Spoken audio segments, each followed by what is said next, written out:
नमस्कार, बहुत स्वागत है आपका। हर खबर देख रहे हैं आप और मैं हूं आपके साथ शाहनवाज मिर्जा। वक्त हो चुका है खबर मध्य प्रदेश और छत्तीसगढ़ का। बात करेंगे अशोकनगर की, जहां से एक बड़ी खबर आ रही। जिले के अंदर धारा 144 लगा दी गई है और लगातार हो रही बारिश के चलते ये बड़ा फैसला लिया गया है। जिलाधिकारी कलेक्टर साहब ने धारा 144 लगाई है और अशोकनगर के अंदर नदी नाले उफान पे बने हुए हैं। तालाब और डैम के अंदर पानी लबालब हो चुका है। दार्शनिक स्थल और नदियों के पास जाने से रोक लगा दी गई।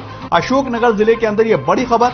बारिश लगातार हो रही है और बड़ा फैसला कलेक्टर ने लिया धारा 144 लगाकर। अशोकनगर के अंदर नदी नाले उफान पर बने हुए हैं। तालाब और तमाम नदियां जो हैं वो उफान पर आती हुई नजर आ रही हैं। साथ ही साथ 144 धारा लगाने के बाद लोगों को भी हिदायत दी गई है कि नदी नाले और दार्शनिक स्थल के ऊपर ना पहुंचें और वहां से दूरी बनाकर ही रखें। तालाब और डैम भी पानी से लबालब होते हुए नजर आ रहे हैं और इसको लेकर एहतियात के तौर पर धारा 144 लगाई गई है ताकि कोई भी जान और माल की हानि होती हुई नजर ना आए। इससे पहले देखा गया था कि बड़े पैमाने पर जब इस तरह के नदी और नाले उफान पर होते हैं तो काफी बड़े पैमाने पर नुकसान होता हुआ नजर आता है। उसी की प्रथम दृष्टि में ये देखिए, ये आदेश आपको दिखा रहे हैं सीधे तौर पर कलेक्टर का आदेश, जहां पर धारा 144 लगाई गई है और लोगों को हिदायत दी गई है कि कोई भी नदी नाली और दार्शनिक स्थल के आसपास ना पहुंचे और उसके साथ सख्त कार्रवाई की जाएगी। बारिश लगातार हो रही है, बड़े पैमाने के ऊपर नदी नाले उफान पर बने हुए हैं और नदी नालों के उफान पे आने से लोगों को समस्या ना हो, लोगों की जान और माल की हानि ना हो, उसको लेकर डायरेक्ट फैसला लिया गया। कलेक्टर ने धारा 144 लगाई और लोगों को हिदायत दी गई, अगर बहुत ही ज्यादा इंपॉर्टेंट महत्वपूर्ण काम है तो आप उधर का रुख कर सकते हैं, वरना घर में रहें, सुरक्षित रहें, क्योंकि बड़े पैमाने पर नदी नाले उफान पे बने हुए हैं और गांवों का कटना एक बड़ा सवाल यहां पर पैदा करता है, क्योंकि नदी नाले के उफान के बाद जो गांव का रास्ता होता है वो शहर से कटता हुआ नजर आता है। उनकी सुविधाओं को लेकर भी प्रयास किया जा रहा होगा। फिलहाल आपको बता रहे हैं ये 144 धारा कलेक्टर ने लगा दी है और ये बड़े पैमाने पर बारिश होने की वजह से लगाई गई है। लगातार बारिश हो रही है, उसके चलते ये बड़ा फैसला लिया गया है। अशोकनगर जिला, वहां पर नदी नाले उफान पे बने हुए हैं। उधर खबर अब दमोह से आ रही है, जहां पर जिले के अंदर लगातार हो रही बारिश से लोगों का जीवन अस्त व्यस्त होता हुआ नजर आ रहा है और कई ग्रामीण क्षेत्रों का जिला मुख्यालय से संपर्क भी टूट गया। जिले में लगातार हो रही बारिश के बाद वैसे तो सभी नदी नाले उफान पे बने हुए हैं, लेकिन उसमें सुधार जो है वो नहीं हो पा रहा। आपको बताएं, सुनार नदी काफी कोहराम मचाती हुई नजर आ रही है और वहीं भारी बारिश और जल भराव के चलते जिला कलेक्टर कृष्ण चैतन्य ने स्कूल का अवकाश तक घोषित कर दिया है। और आपको जानकारी दें कि दमोह के जिले से निकलने वाली नदियों को जलस्तर निरंतर बढ़ता ही जा रहा है और इसको देखते हुए जिला प्रशासन ने आपदा प्रबंधन टीम और सभी थाने चौकियों को आदेश भी जारी कर दिए। जिला भराव वाले क्षेत्र के अंदर रहने वाले लोगों को सुरक्षित जगहों पर भेजना इनकी प्राथमिकता में दर्ज है।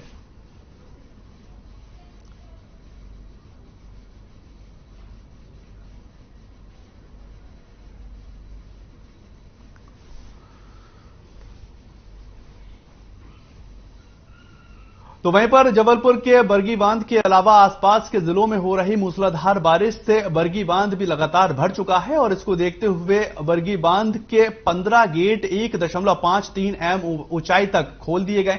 इनको लेकर निकासी 3516 घन मीटर सेकंड है और इससे घाटों को 18 से 20 फीट की बढ़ोतरी होगी और बरगी बाद के सुरह से जन सामान्य को घाटों से दूरी बनाए रखने का अनुरोध भी किया गया और उन्होंने कहा है कि जल के आवक अनुसार निकासी को घटाया या बढ़ाया भी जा सकता है। जबलपुर की तस्वीरें देखिए, किस तरह से जो नदी नाले हैं वो उफान पे बने हुए हैं। पानी निकासी को लेकर लगातार प्रयास किया जा रहा। मूसलाधार बारिश की वजह से जो बांध हैं वो भी भरते हुए नजर आ रहे हैं।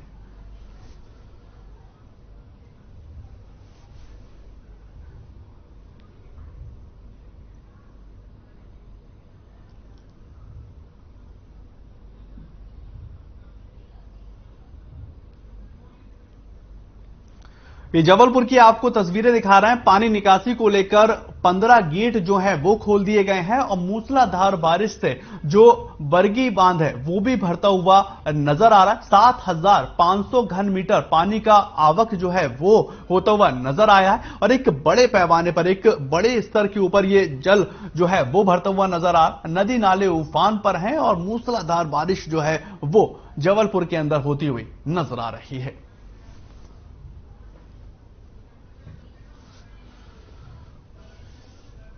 उधर मंदसौर जिले के अंदर 24 घंटे से हो रही लगातार भारी बारिश की वजह से कई गांवों का संपर्क शहरों से टूट गया है और साथ ही साथ निचली बस्तियों में भी पानी भर जाने से जनजीवन अस्त व्यस्त होता हुआ नजर आ रहा है। लगातार पानी का जलस्तर बढ़ने से गांधी सागर बांध के 3 बड़े और 5 छोटे गेट खोल दिए गए हैं और नदी नाले पूरी तरह से उफान पर बने हुए और लोगों के घरों के अंदर पानी घुस चुका है। और वहीं मंदसौर पुलिस ने लोगों से यह अपील की है कि कोई भी बारिश में घर से बाहर न निकले और किसी भी प्रकार की कोई भी खबर हो तो थाने में तुरंत सूचित करें।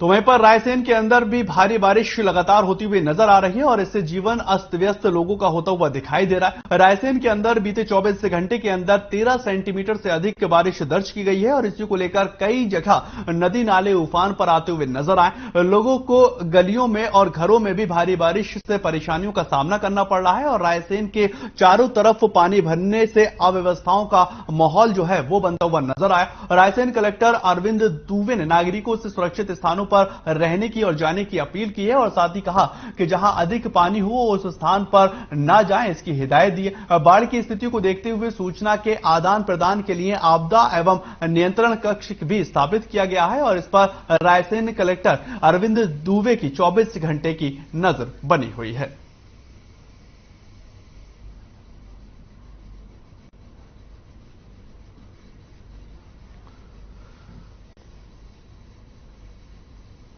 आपको बताएं बेमेतरा जिले की खबर है जहां पर मुख्यालय के इंडियन ओवरसीज बैंक से एक घोटाले का मामला दरअसल निकलकर सामने आया है जहां पर 180 लोगों को लोन देने के नाम पर 14 करोड़ रुपए का घोटाला किया गया। फिलहाल घोटाला करने वाले कर्मचारी पुलिस गिरफ्त से बाहर बताए जा रहे हैं और सिटी कोतवाली जांच में लगातार जुटी हुई है और देखने वाली बात तो यह है कि कब तक फर्जी करने वाले लोग जो हैं वो पुलिस की पहुंच से दूर रहते हैं और पुलिस कब तक इनको गिरफ्तार नहीं कर पाती।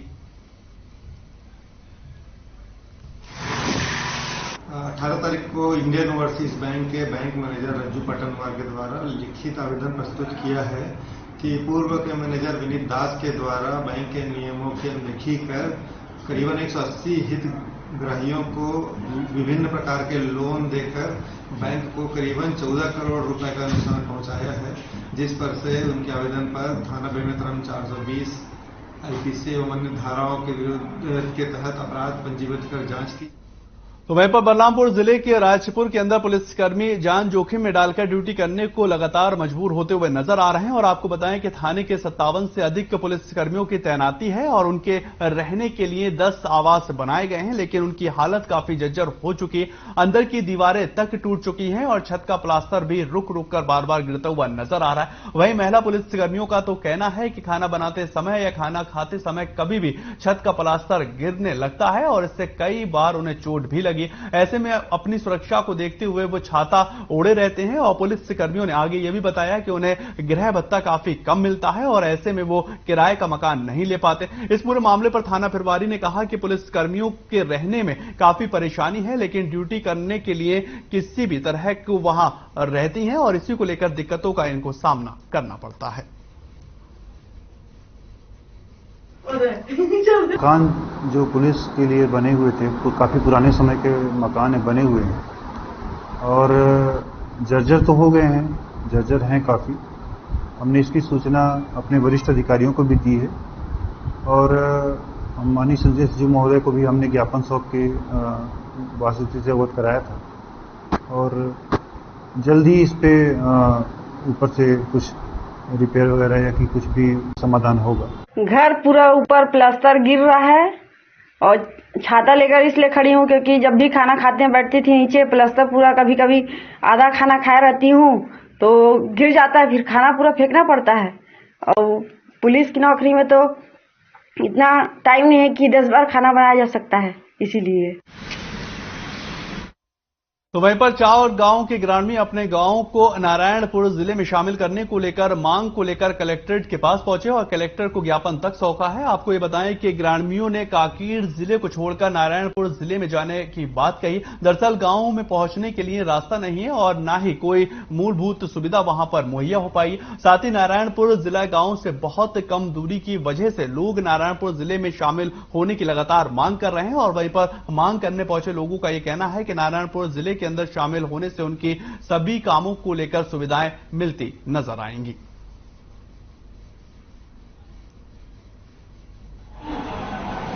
हम लोग कांकेर कलेक्टर में इसलिए आए हैं कि हम लोग को कांकेर से नारायणपुर जिला में शामिल होना है। क्यों शामिल होना चाह रहे हैं? हमको कांकेर कलेक्टेड आने के लिए बहुत दूरी पड़ता है, 170-75 किलोमीटर यहाँ सफर करके आना पड़ता है, जबकि हम लोग को बंडापाल से 20 किलोमीटर दूरी है।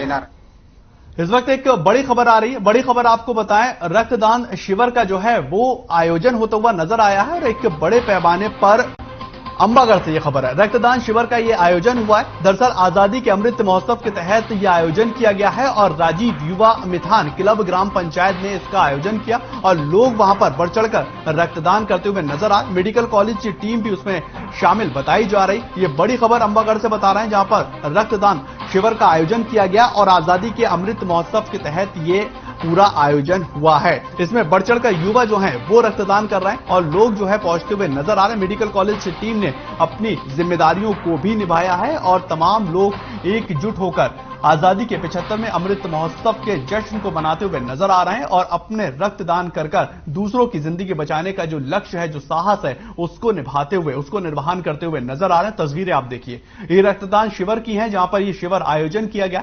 बड़े पैमाने पर हमारे देश के ये जो नौजवान है अंबागढ़ के अंदर अपना रक्तदान करते हुए नजर आ रहे हैं। मेडिकल कॉलेज की टीम भी अपनी पूरी जिम्मेदारियों को निभाता हुआ वहां पर दरअसल नजर आ रहा है और रक्त शिविर का ये आयोजन जो है बड़े पैमाने पर होता हुआ नजर आया है। आजादी के 75 अमृत महोत्सव के तहत यह पूरा आयोजन किया गया और लोगों ने बढ़ चढ़कर वहां पर भागीदारी निभाई है।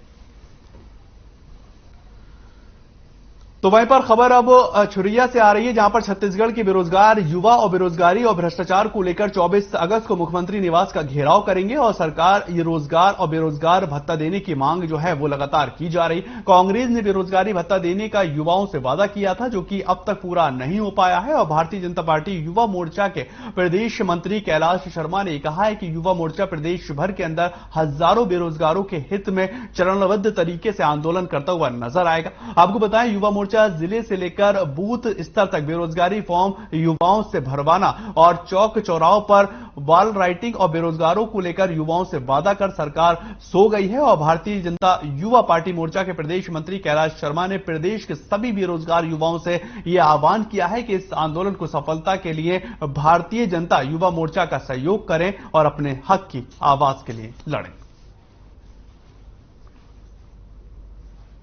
साथियों, जय श्री राम। 24 अगस्त को भारतीय जनता युवा मोर्चा के नेतृत्व में इस प्रदेश के हजारों लाखों युवा अपने बेरोजगारी भत्ता के मांग को लेकर मुख्यमंत्री आवास का घेराव करने जा रही है। 2018 में इस कांग्रेस नेतृत्व वाली सरकार ने छत्तीसगढ़ के बेरोजगार युवाओं से वादा किया था कि 2500 रुपये बेरोजगारी भत्ता देंगे। आज उनका लाखों रुपया देना शेष है। वहीं 15 लाख सरकारी नौकरी देने की बात करने वाली ये सरकार विधानसभा में स्वीकार कर चुकी है कि 20,000 मुश्किल नौकरी दे पाए हैं। तो वहीं पर खबर अब सारनगढ़ से आ रही है, जहां पर छत्तीसगढ़ कर्मचारी अधिकारी फेडरेशन ने 2 सूत्री मांगों पर केंद्र सरकार के सामने महंगाई भत्ता और गृह भत्ते की मांग जो है वो लेकर अनिश्चितकालीन हड़ताल पर बैठ गए। इसको लेकर बरमकेला ब्लॉक के शासकीय कार्यालय में कामकाज पूरी तरह से ठप होता हुआ नजर आया है और इस हड़ताल से आमजनों को काफी परेशानियों का सामना भी करना पड़ रहा है और लोगों को काफी दिक्कतें जो है उसके लिए झेलनी पड़ रही हैं।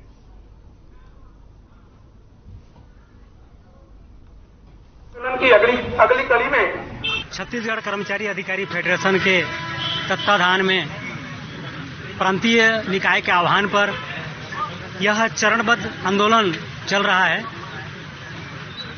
यह आंदोलन केंद्र के समान देय तिथि से 34%। हमारा ये मांग नहीं है, हमारा ये अधिकार है, हमारा हक है और हमारा 2 सूत्रीय मांग है कि 34% केंद्र के समान डीए और 7वें वेतनमान में गृह भाड़ा भत्ता। लगभग 94 विभाग के अधिकारी और कर्मचारी यहाँ सम्मिलित हैं और ये हमारा मांग पुरजोर तरीके से रखा जा रहा है। इसमें लगभग 80 से 90% सरकारी अधिकारी कर्मचारी आंदोलन में डटे हुए हैं छत्तीसगढ़ में। जैसा कि आप जानते हैं कि हमारी 2 सूत्रीय मांग, पहला तो केंद्र के समान हमको 34% डीए मिलना चाहिए और 7वें वेतनमान के हिसाब से एचआरए भत्ता।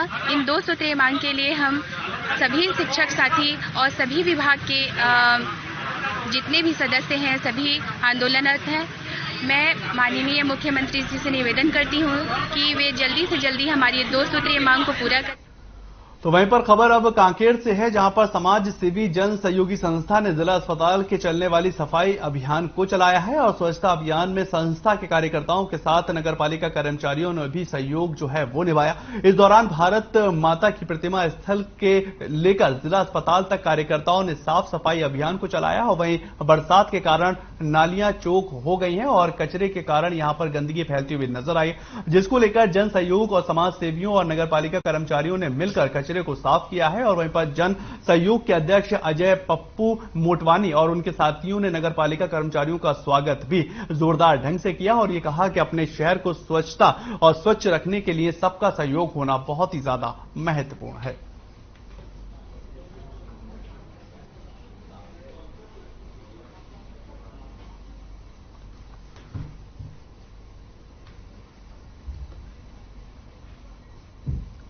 नगरी ब्लॉक के अंदर 6 किलोमीटर दूर गोरेगांव के अंदर एक बार फिर से तेंदुए ने गाय के बछड़े को अपना निवाला बना लिया है और आपको बताएं कि गोरेगांव में तेंदुए की दहशत कम होने का नाम बिल्कुल भी नहीं ले रही है।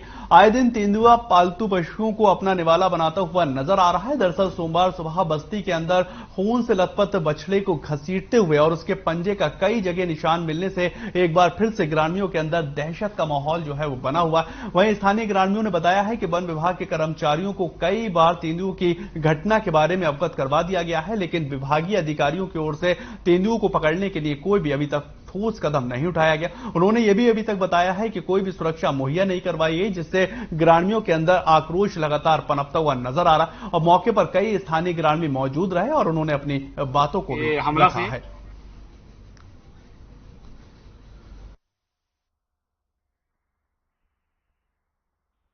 एक बार फिर गोरेगांव में मवेशीला तेंदुआ फिर शिकार करे है। लगभग सुबह 5 बजे 4-5 बजे के आसपास ग्रामीणों के द्वारा देखे गए हैं और वन विभाग के कर्मचारी ला कई बार सूचित करने के बाद भी अभी तक के जो मौका में आए। उधर देश भर के अंदर लगातार बढ़ रही महंगाई के विरोध में दोरनापाल में कांग्रेस पार्टी ने हल्ला बोल प्रदर्शन किया है और इस दौरान दोरनापाल ब्लॉक कांग्रेस कमेटी के नेतृत्व में पार्टी के लोगों ने महंगाई के विरुद्ध सड़कों पर जुलूस भी निकाला। कांग्रेस के पदाधिकारी व कार्यकर्ताओं ने नगर के अंदर पैदल मार्च कर नगर के दुकानों व सब्जी मार्केट जाकर लोगों को केंद्र सरकार के द्वारा बढ़ाए जा रहे महंगाई के बारे में अवगत कराया और सरकार पर जमकर निशाना भी साधा।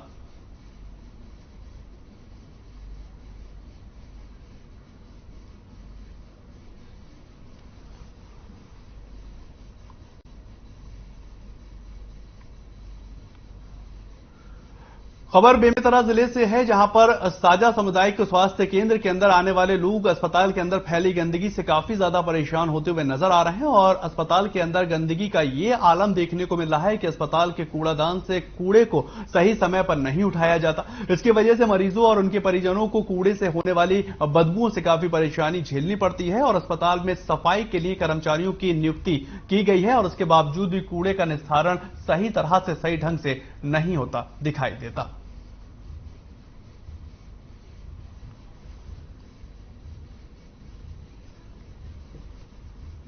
तो 2 घंटा हो गया है और यहाँ पे कुत्ता लोग रहता है, वो फ्लोर मेडिसिन को बगरा दिया है और उसको कोई साफ सफाई नहीं कर रहा है, उससे हमको बहुत बदबू आ रहा है और हमको आगे चल के नुकसान भी हो सकता है। जो सफाई कर्मचारी करवा रहे हैं साफ, उसको वो कुछ कुत्ता होगा शायद किस दिया होगा, इसलिए जो मेन अभी सफाई कर्मचारी का ड्यूटी था उसके भाई का एक्सीडेंट हो गया अचानक, तो वही अल्टरनेट व्यवस्था करके उसको साफ करवा रहे हैं।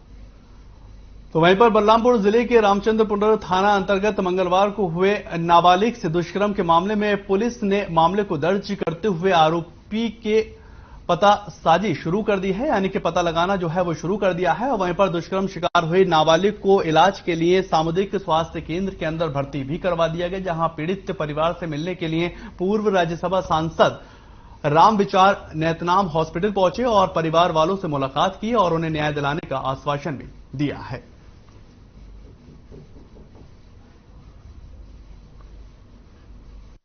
बहुत बड़ा जो है अमानवीय एक अत्याचार की पराकाष्ठा है। वहां रेप केस हुआ और बहुत ही गरीब घराने की बेटी। बाजार लोग आए थे, बाजार से वापस जाते समय करीब 5-6 बजे के लगभग बाजार गया था दोलंगी में गया तो शाम लौटने समय वो बाजार से घूमने लगा तो एगो टन घाट है, उस यहाँ आया तो एक लड़का ने उसका गिरफ्तार कर दिया। तो हम जब जाके कहा हमको, हम थाने में आए। थाने में तो रिपोर्ट मैंने शाम पे आए, अरे कि सवेरे, रात तो हो गया तो गाड़ी साधन ही नहीं था तो कहाँ से आएंगे, तो सवेरे आए। कोई सवेरे आए, थाना में रिपोर्ट किए। पीड़िता से मिला और उसे हाथ पकड़ के 200 मीटर करीब जंगल में ले गया और वो ले जाके उसको धमकाया और धमकाने के बाद उसके साथ दुष्कर्म किया। फिर जाके वो सारी बातें, हाथ बीती बातें जाके अपने पिताजी को बताया तो उसके पिताजी के को बताने के बाद थाना में रिपोर्ट लिखाने पर 376, 294, 506 और 366 आईपीसी एवं धारा 4 पॉक्सो अधिनियम के तहत मुकदमा कायम कर विवेचना में लिया गया है। तो वहीं पर अब खबर जो है वो धर्मजयगढ़ क्षेत्र से है, जहां पर कस्तूरबा गांधी आवासीय विद्यालय के अंदर एक बार फिर से सुर्खियों में छात्रावास के दर्जन भर से अधिक के बच्चियां फूड पॉइजन का शिकार होती हुई नजर आई हैं और इन्हें अस्पताल के अंदर भर्ती करवाया गया।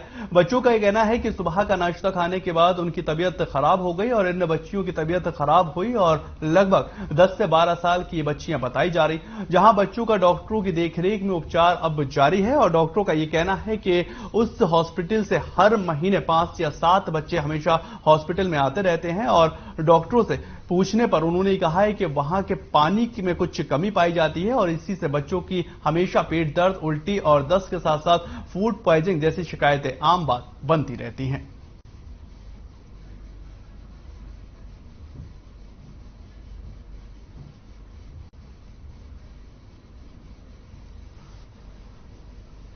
ये धर्मजयगढ़ की आपको खबर बता रहे हैं, जहां पर सुर्खियों में जो है वो अब ये बच्चों का जो तबीयत खराब है बनी हुई है। कई बच्चियां जो है फूड पॉइजन का शिकार हो गई हैं और बच्चियों का इलाज जो है वो लगातार जारी है। आपको बताएं कि काफी बड़े पैमाने पर जो बच्चियां हैं वो अब बीमार होती हुई नजर आ रही हैं और फूड पॉइजनिंग जो है खाने की वजह से जो तबीयत बिगड़ती है उसको लेकर उल्टी, दस्त वगैरह जो बीमारियां होती हैं उसको लेकर इनका इलाज चल रहा है। और डॉक्टरों का कहना है कि ये जो बीमारी है इसको लेकर बहुत पहले से एहतियात बरतने की जरूरत है और पहले भी तमाम बच्चे जो हैं इसका शिकार होते हुए नजर आए हैं।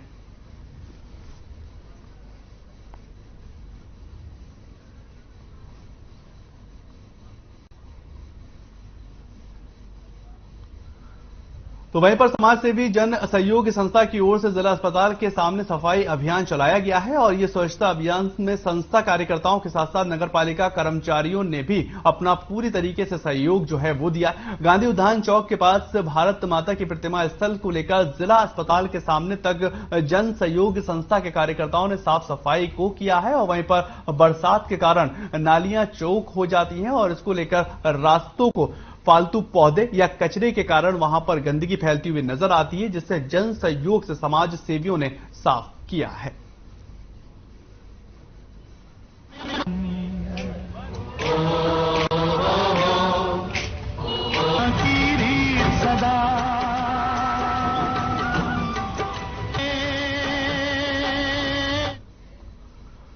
उधर हरियाणा के हिसार से अग्रवाल समाज की ओर से निकाली माता लक्ष्मी की रथ यात्रा बलरामपुर जिले के राजपुरा में पहुंची, जहां पर सर्व समाज ने रथ यात्रा का जोरदार तरीके से स्वागत किया है और पूजा पाठ करते हुए पूरे शहर के अंदर पैदल मार्च भी किया।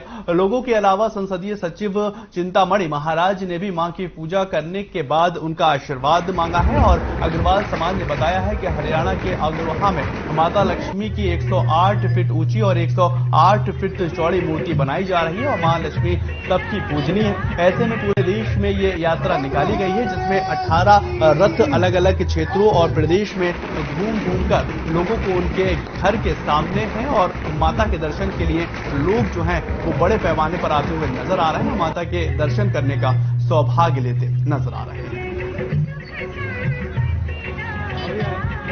आज मां लक्ष्मी आशीर्वाद रथ यात्रा के नाम से ये यात्रा निकली है। इसमें 36 प्रकार की अन्य सभी सामाजिक भाइयों को एकता, अखंडता और भाईचारे का एक हमें द्योतक मानकर और सबको मिलाकर एक साथ चलना है। ये हमारी जो महालक्ष्मी जी की जन आशीर्वाद यात्रा अग्रोहा से निकली है, अग्रोहा हिसार हरियाणा। इसका उद्देश्य है वहाँ महालक्ष्मी जी का 108 फीट लंबा, 108 फीट चौड़ा, 108 फीट ऊंचा भव्य मंदिर बनाने का एक संकल्प लिया गया है। आज ये यात्रा कई जगह से घूमते हुए राजपुर हमारे विधानसभा में पहुंचा है। आज यहाँ स्वागत करके और जितने भी थे सभी का भोजन हुआ। इसके बाद अभी यात्रा निकल रहा है, ये फिर अंबिकापुर की ओर जाएगा। ये महालक्ष्मी जी का सद्भावना यात्रा। चलिए फिलहाल इस बुलेटिन में इतना ही। ताज़ा खबरों के लिए आप लगातार बने रहें हर खबर के साथ।